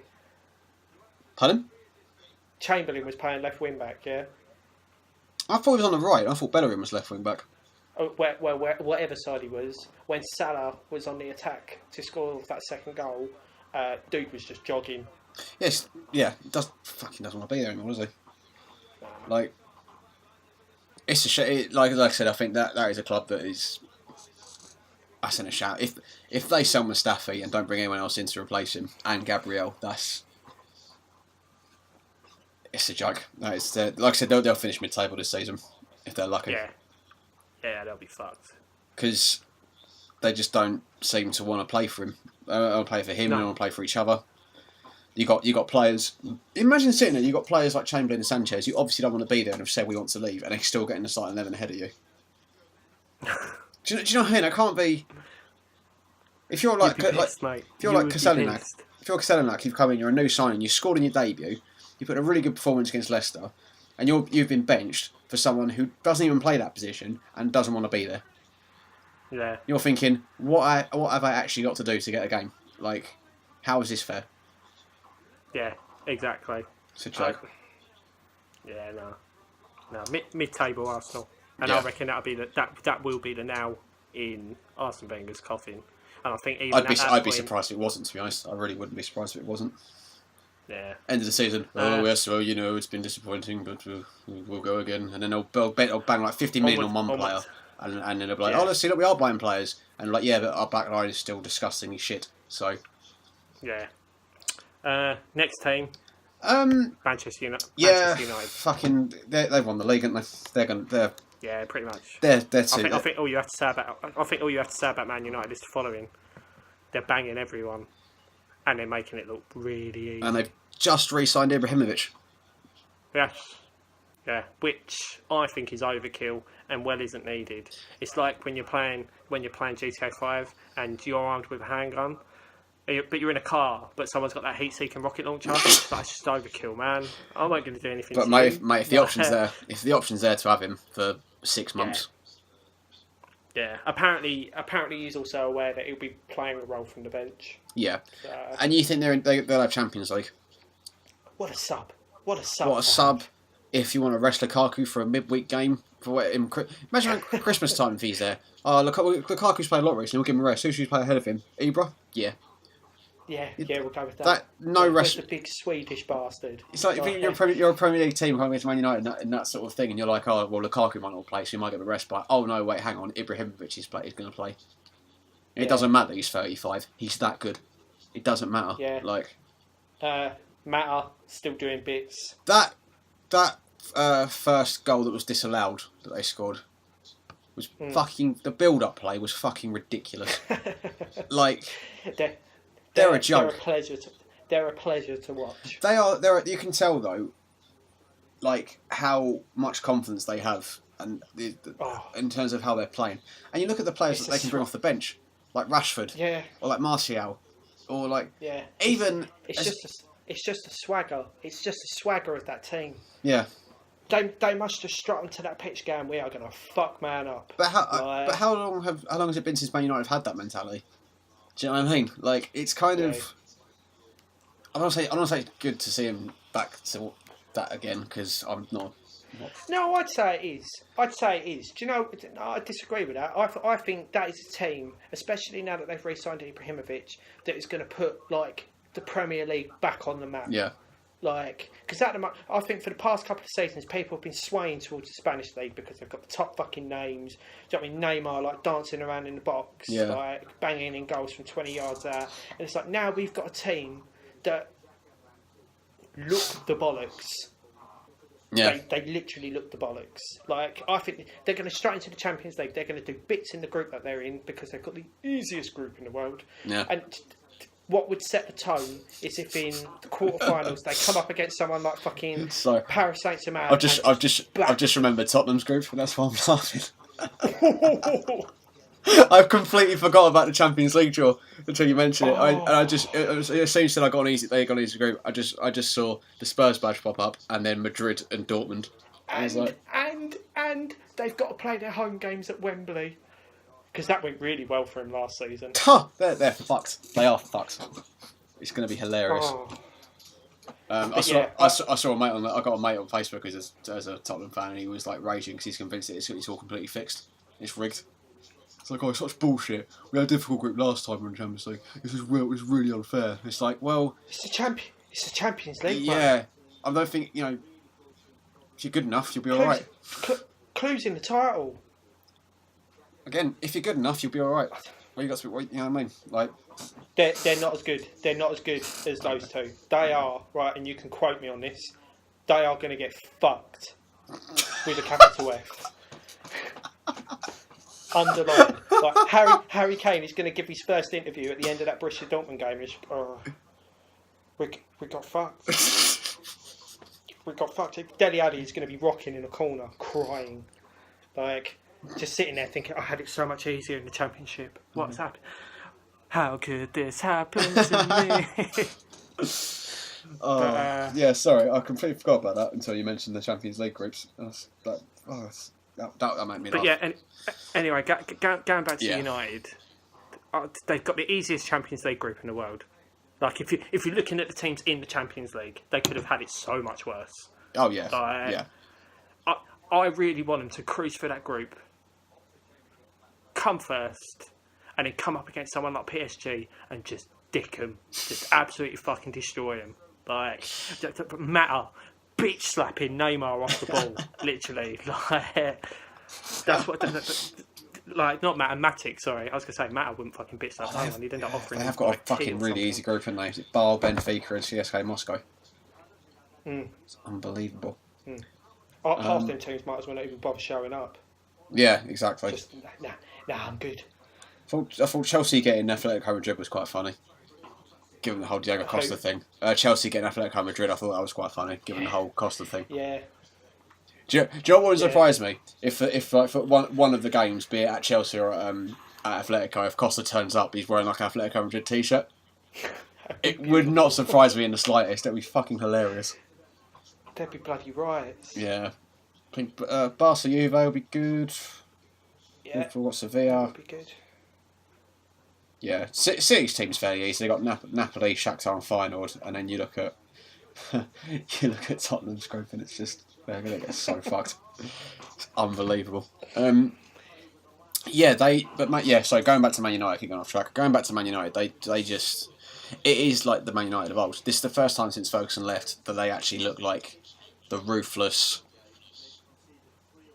like fearless Manchester United. Pacey, big, fucking. That they are the Arnold Schwarzenegger of the Premier League. they're just big and fucking powerful. Hungry. Yeah. They are a force to be reckoned with. I think the league is theirs to lose. To be honest, I think City will challenge them till around March, April time, but I don't think City. I don't think City would challenge them at all. Do you not? I think the closest club that can challenge them at the moment is Liverpool, and the only reason why they're going to flop their bars is because they've got shit defence. Yeah. Compared to United, like. Yeah, I mean City look like they have improved from last season. I think the players they brought in, like Mendy looks a lot looks like he's slotted into that system really well. Danilo looks okay. Walker looks like when he's not getting sent off, he's doing all right. There's I think Pep looks uncomfortable. Yeah, I think there's still. It looks like there's still like a little bit of. His head in his hands. Do you know what I mean? When they're at 1-1, just like, what the fuck else can I do? Like, yeah. For me, that's a man that's not cut out for the Premier League. I think he's probably sitting there fucking, fuck me. This was so much easier in Spain. Yeah, I think he'll. I think bear in mind we say as well. You got to remember there's a lot of new players, and there's you got to have a bit of gelling in period. Which I know United haven't really had to have that, but the spine of that team is still there. Yeah, I suppose so.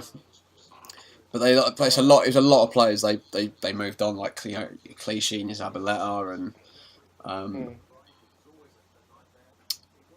like I think Nasri went as well in the lead. So like players who played last season, like it's a lot of players to leave and a lot of new players to come in. But I think they'll still get top 4. They'll probably be in the top 3 as well. I reckon. I think on paper they've got the best chance of challenging United for the league. I don't think Liverpool will because they've got a balanced Champions League with the league, and I think I think for Liverpool, it's that front 3 though. Yeah, I just think for Liverpool, I think Liverpool end up prioritising the Champions League. To be honest, that's what I can see them doing. Because interesting if they do. It would be. I just don't think they have what it takes to win the Premiership, and I don't know about the Champions League. I can see Klopp. Imagine if that's the first trophy you win with Liverpool with the Champions League, and you're Jurgen Klopp, like. Yeah. Yeah, I mean, I'm not saying I reckon they will, but I reckon they'll end up prioritising it because I reckon they've got a fairly easy group. If they get a decent first knockout round, I think they'd want the Premier League more though. Yeah, it's not gonna. It's not gonna happen. It just isn't gonna happen. No. Not whilst United. Unless United have like a big hit of injuries or whatever, then I can't see anyone else winning it at the moment. It looks like a bit of a foregone conclusion already. Yeah, it's like Scottish League, isn't it? Yeah, pretty Celtic. Much. Well, I mean, Chelsea look better than they did in the first game of the season. They look a lot more like their old selves. I still don't think they'll win the league this year, but they look. I don't think they're going to have maybe as bad of a season as we predicted last time, where we said that it could be like another Mourinho disaster season. Yeah, things seem to be mellowing out a little bit with them, doesn't it? Yeah, I think maybe. Well, I think Morata seems to be taking to the league really well. They just look like they've got their shit together. It looks like Conte sort of somehow managed to pull everyone back on side, which is, I mean, credit to him. Yeah. Like, it's not an easy thing to do, especially this day and age. No, exactly. To get a group of prima donnas together and go, stop being fucking dickheads and actually start playing. Like, yeah. So yeah, but I can't look past United really. You know, I can't really see a weakness in that squad. I just can't. No, there isn't one.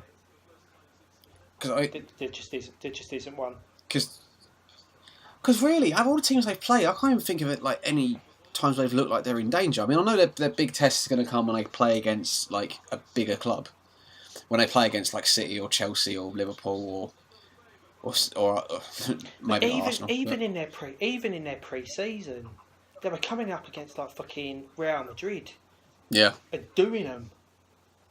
Yeah. Like, I think they lost against Barcelona, I think, which was like. Yeah, that sounds about right. Yeah. Who've United got next?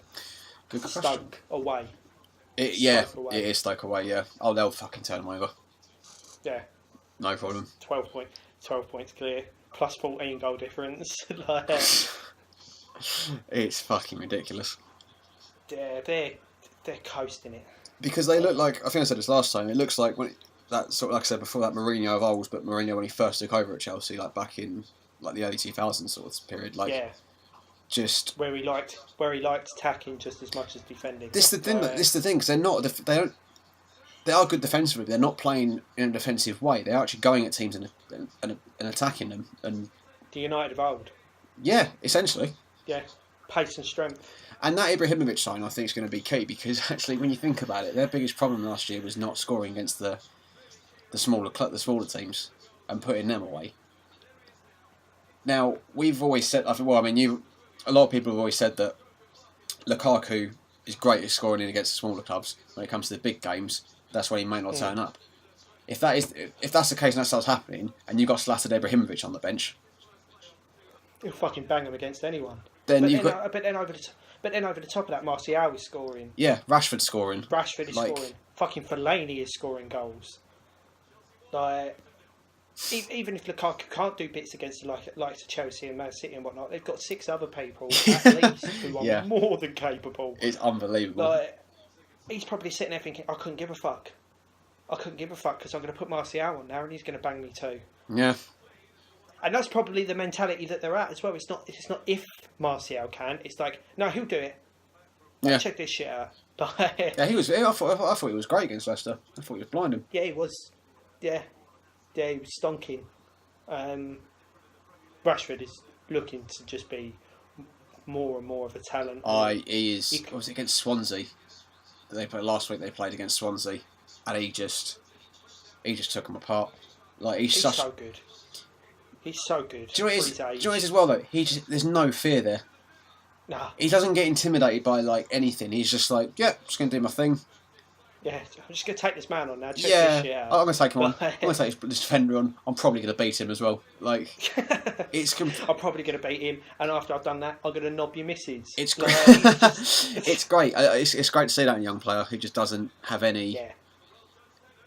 Any fear, any real respect for their opponent. Just like That's it though. It's the lack of respect for anyone he's playing against. He sees the name and it's just so. Yeah. Right.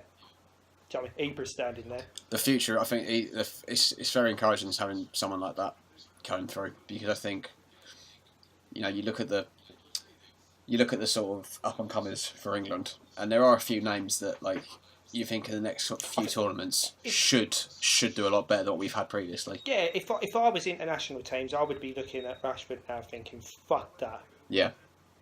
Well, you look at the impact he had in the Euros when he got that 5 minutes against Iceland, and he was the best player on the pitch. Best player on the pitch for the entire game, and he only played 5 minutes. Yeah. Come on, almost scored. But you think I suppose this actually probably brings us on to the next thing I want to talk about really easily. So I was going to say, you look at England going forward, and I think you've got I know you're not a fan of him for an England shot. Before we do that, I just want to do a quick roundup of Crystal Palace, just so they know where they stand. Go on. Yeah. Sorry, you're still shit. Carry on. Yeah, I could see them getting relegated this season. Oh yeah. Palace. Yeah. I can see them getting relegated this season. I can see along with us. We'll see you there. Yeah, we'll see you down. See you in the championship. It's gonna be fun. It's gonna be fun. Yeah, I'm just getting it on. Yeah, so what I wanted to bring up was the England squad that's just been announced. And that's why I was looking at my phone, because I didn't want to try and guess who was in it without actually knowing, because I look quite stupid. Good call. What are your thoughts on the squad? Because I've seen it.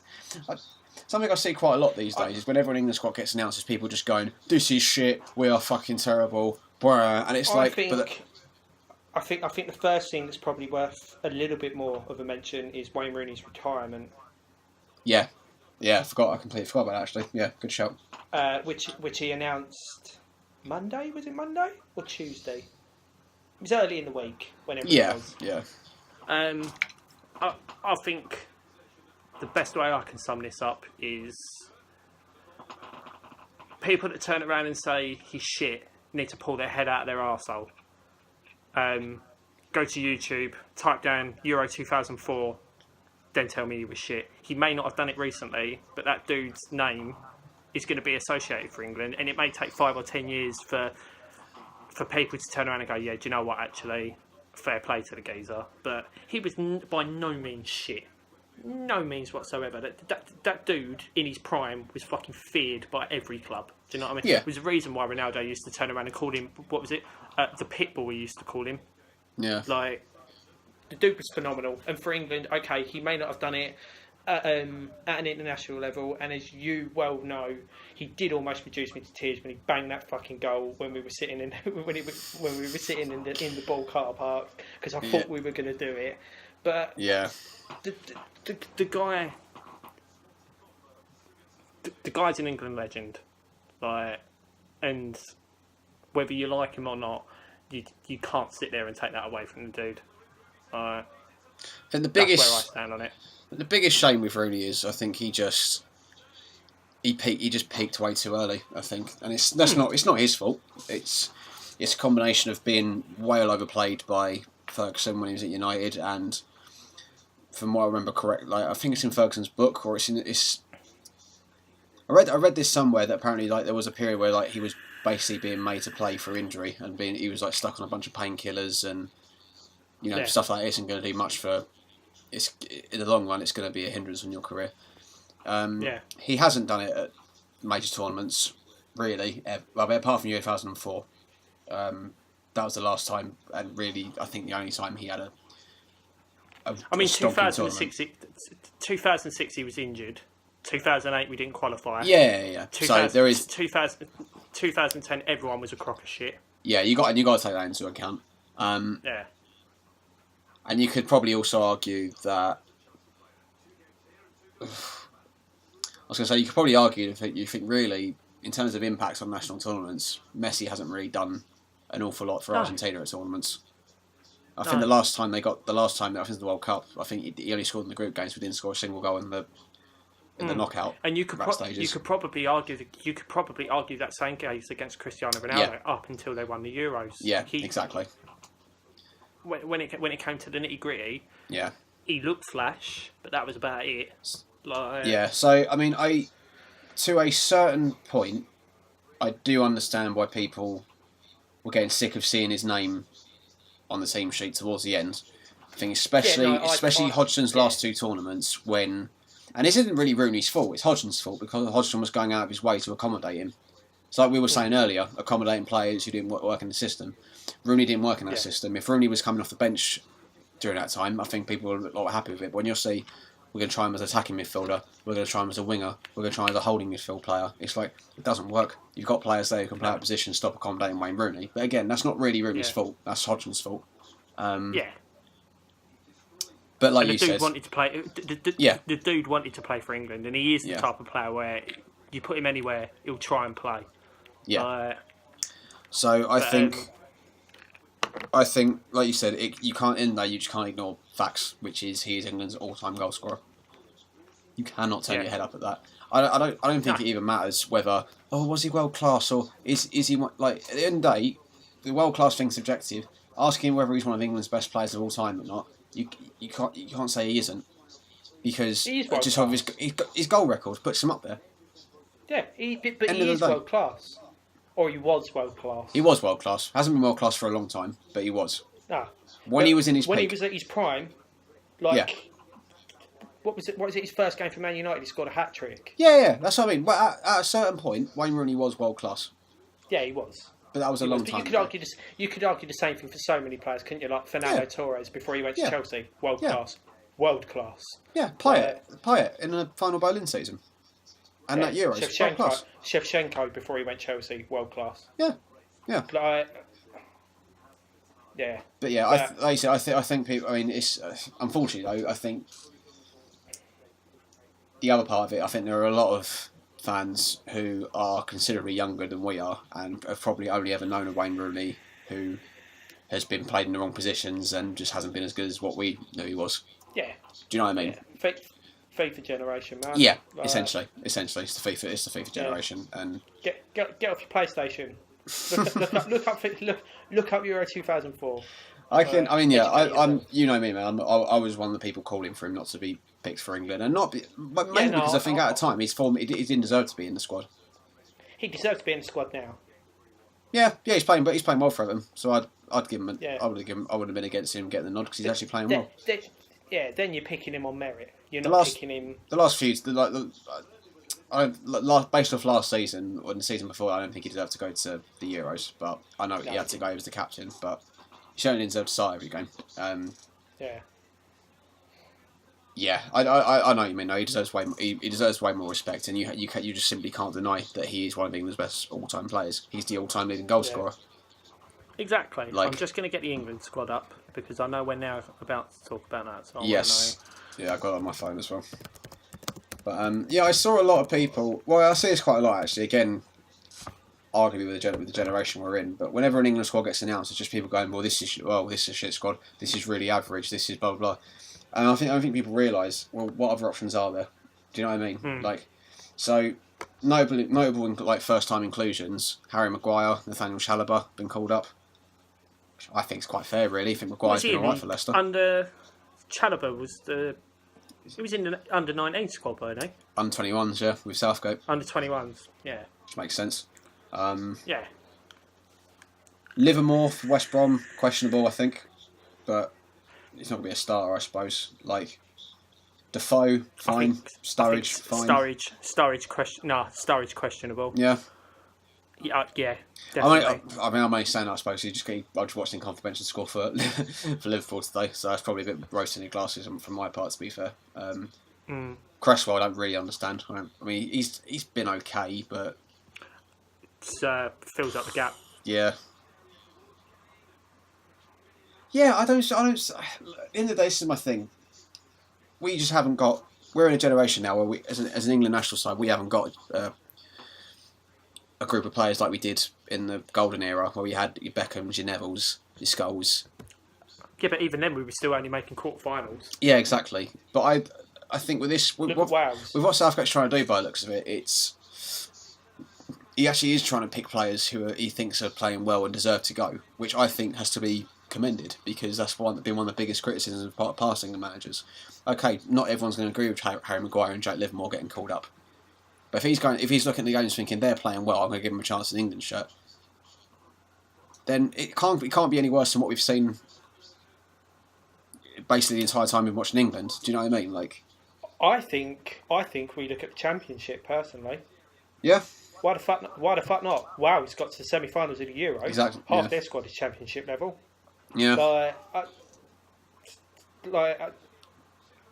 can't think of it. It couldn't be any worse. There's no name. There's no name of anyone currently in the Championship that screams out to me. To be honest, like. Same for me, but it's only because I just simply don't bother with that league. Yeah. But, why the fuck not? Yeah. Like I said, Wales do it. They got to the semi-finals of the European Cup. Yeah. Okay, they had Gareth Bale, but yeah, there was 10 other people on that pitch as well. So,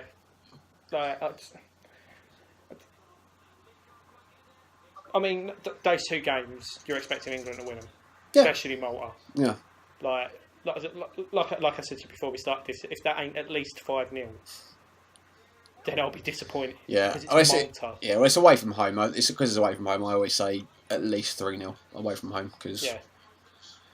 But it is Malta, so it should be 5. It should be 4 or 5. I mean, the thing is, I see people get moany, like I said, whenever an England squad gets announced, that they're just saying it's not good enough. Well, we're not that nation. We're not a Spain. We're not a Germany. We simply don't have that many world-class players, which is fine. I just would like to see us actually build a good team, which is something we haven't had for so long. Is Antonio in that list? No, but he has been injured, to be fair to him, and he's only just come back from injury, so I can understand that. He is someone that should be getting called up regularly and playing regularly, I think, for England. Biased, I know. Let's get the list back. Let's get the list back up. He's one of the best wingers in the league, I think. I think we both pick our squad, our starting 11. Okay. Yeah. Yeah. So I'll back. Looking at the goalkeepers on there, who would you go with? I know who I'm picking. Yeah, I'm going Butland. I'm going Pickford. Yeah? Yeah. Okay. Both not taking Joe Hart, Why though, are you going which is interesting. Pardon? Both not taking Joe Hart, though, which is interesting. No, not based on form. No. I think he's doing the best he can, but... No, he is. He is. But for me, he's still letting 10 goals. So if you're going on form, for me, it's Pickford. Why would you pick Butland? Butland, I just think he's a better goalkeeper, personally. I just think out of two of them that he's the better one. I think he's the natural successor to Hart. I can understand that. I like Pickford, like nothing against him. I just prefer Butland out of the two of them. Like if you gave me a chance for West Ham to sign either two, I'd pick Butland. Just I think he's the better goalkeeper.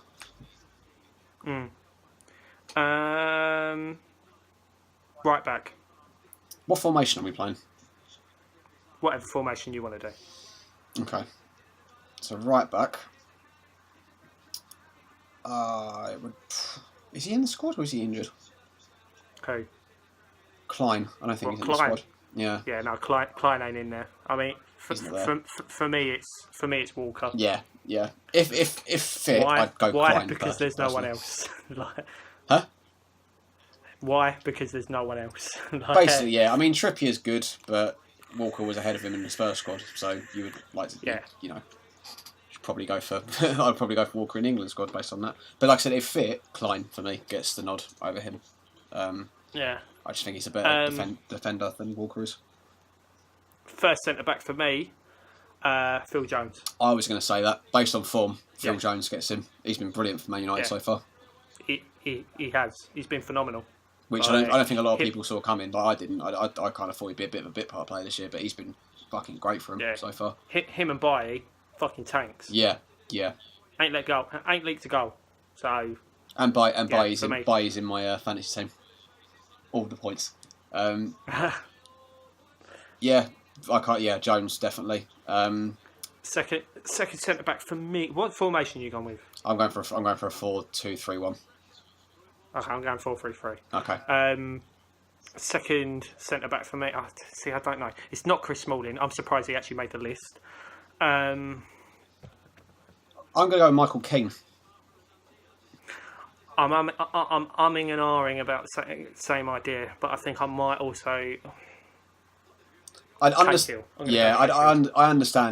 if you were if Cahill was the option. I just don't know. I think I'd like to see a Jones and Keane partnership and see what it's like personally. I think Keane's a solid centre back as well. I think he's really really good. So yeah, I wouldn't be disappointed to see him.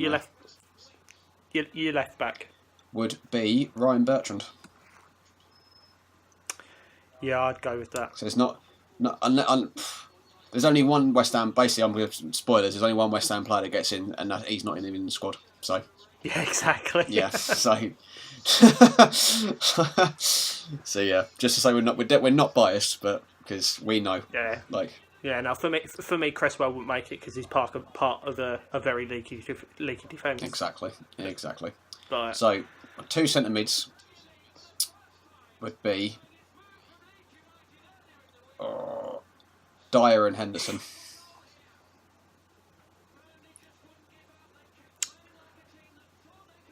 Because there isn't really much other option. Because the other options are Chalobah and Livermore. Livermore's played for us before, isn't he? Yeah. Played for us at the friendly against Scotland. Yeah. Yeah, if my memory serves me right, he was shit. My midfield, as a midfield 3, it will be Henderson, Dyer, and Ali. Yeah, with my 3, I'm thinking 2 holding midfielders and a central attacking mid. Yeah. So I would probably go for the same.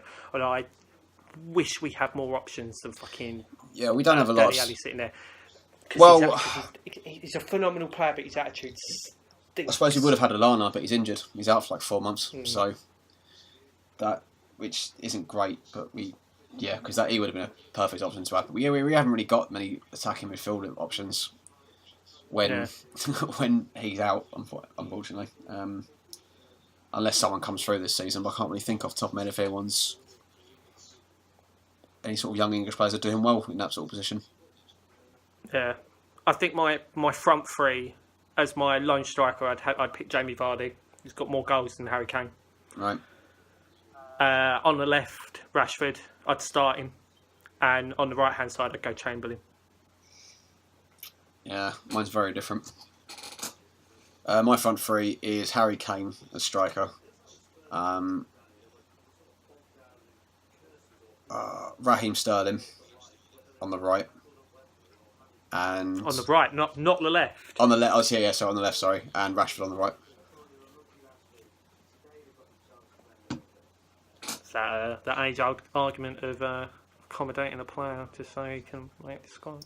Well, because only reason I wouldn't pick Chamberlain because he's not had enough games playing in that position, and obviously with the whole Arsenal situation, he's going to go in very low confidence and. For me, I would play him there because I've seen him play there before. Yeah, he has done a job. He can do it because that is his position. Yeah, I know. I'm massively contradicting myself from a few episodes ago by saying playing Rashford out on the wing when I said he's a striker who should play as a striker, but he has been playing that role for United this season and been doing it very very well. And he's scoring goals. From there. That's why I'd be happier having him out there than say Vardy or Welbeck. Yeah. Kane, I mean, I know you don't think he'll ever do well for England. I think he will. I don't think he'll break like records like Rooney did, but I think he's showing, especially since he's got the captain's armband, he's showing that he can score goals in that team. I think he's better playing as a lone striker than Vardy is. I think Vardy needs someone to play off of, unless you've got like a big bloke next to him. I think Kane's just better to bring in the two sort of wide players like Sterling and Rashford. I think as a hold-up player, he'd be better suited to that system. I just can't forgive that free kick. You're going to have to at some point. No, you're going to have to. What if he scores like a hat-trick against Germany in like the next World Cup final? Couldn't give a shit. That's mental. Sometimes you just hold a grudge for the sake of it, I'm sure. No. Not Never. Me. No. But, fair enough. Fair enough. For me, I wouldn't pick Sterling because I don't think he does a good enough job when he's got an England top on him.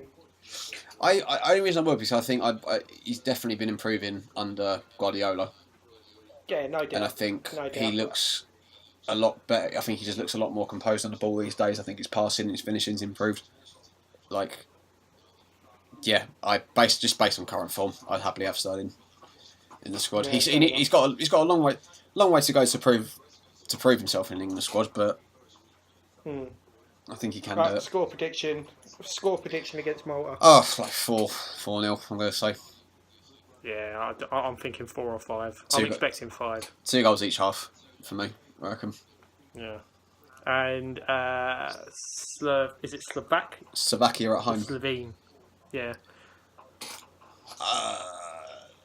3-0. Yeah, 3-0. Fuck it. Nice and easy 3-0 win. Not? Yeah. Oh, that's that McGregor fight catching up with me. Yeah, I'm starting to crash. I'm planning on staying up for Game of Thrones later as well. So that's going to be interesting. You're fucking mad. It's bank holiday. Fuck it. This is my way of going mental. This is my way of partying. Yeah. Just staying up late even though I don't want to. I'll be in my fifth dream by then. Yeah. Well, I think that does just about do it for us. Unless there's anything more we need to go over. We've got fucking. All right, let's do a quick prediction. We've got Huddersfield after the international break. If Bilic, 2-1 Huddersfield. Yeah. Yeah. Yeah. If Bilic is still there, I reckon that's probably going to be the case. I'm not confident at all. I think we'll lose either way. I think we'll lose either way. Yeah. Huddersfield are good. They are good. Yeah. And they are not to be underestimated. And we aren't allowed, as not just me and you, but I mean West Ham fans in general, are not allowed to write them off. No, that needs to be one of them games we need to go there, and every fan needs to fucking turn up and just bring the atmosphere. I think, but we will be at that game as well. We may do a little bit of filming when we're there. Nothing like big or like fan cams or anything like that, but we may do like a small little vlog, I suppose. Is that the right way? Was that the best way to describe it? I don't know. I was thinking about leaving it up to you, to be honest. I think you can be in charge of sorting that out. So yeah, there will be something up on the channel of us doing the Huddersfield game. And we'll probably, which depending on the result, will be fun to watch, I'm sure. Either way, but yeah, I think that pretty much just about does it for us. I'm gonna try and use this international break to forget about West Ham for a while and bemoan England being bang average as well. So until next time, which will either be next week, if not that, definitely the week after. Just depends on both our schedules, really. So that's going to do it from me. Andy, as always, mate. I'm trying to think if there's anything else. I don't think there is. I think we've pretty much covered everything, really. Or that stuff that we spoke about. Oh! Neymar doing bits. Jonathan Cleary goal of the week. Oh. Charlie Daniels, Bournemouth v Man City. That goal was a fucking spanker. Yeah, it was. That gets my vote straight up. Yeah, fair enough. I was trying to think of his name. To be honest. Yeah. Michael's camera fucked it. You can't hear whatever he's about to say, but we'll be vlogging the Huddersfield game to a point. So we'll see you then. Have you got anything else you would like to say, Mike? He said yes, but I've got to cut him off. Bye!